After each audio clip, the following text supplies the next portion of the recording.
In primetime news this evening, lives and property at risk as heavy rains lash eastern parishes. Social media jobs, the profession of the present and future. TVJ News investigates. And driver seen in viral video attacking motorist and damaging vehicle, now arrested by police. Good evening and welcome to Primetime News. We're on air and online at onespotmedia.com. I'm Giovanni Dennis. A special welcome if you're watching on TVJ International in the Cayman Islands. And I'm Janella Precious with a preview of what's to come in business news. Here's Andrea Chisholm.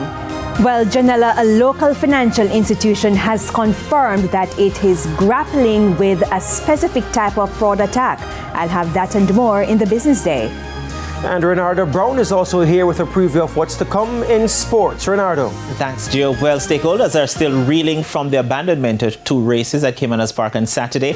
And Arne Garns, they lead Portmore United by 1-0 and 2-1 on aggregate in the Jamaica Premier League quarterfinal playoff. We'll have the details of those and much more. I was so shocked to learn about the rain in Portland and other eastern parishes. Romain, what's happening? Thanks, Janella. Yes, we do have an increase in convection and increase in thunderstorm activity across most of the island in the afternoons, and we're expecting it to continue over the next few days.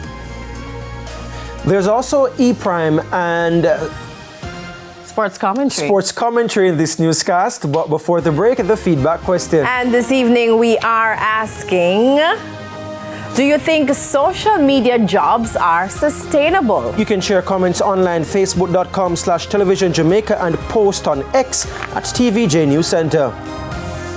Please stay with us. Primetime News returns after this break.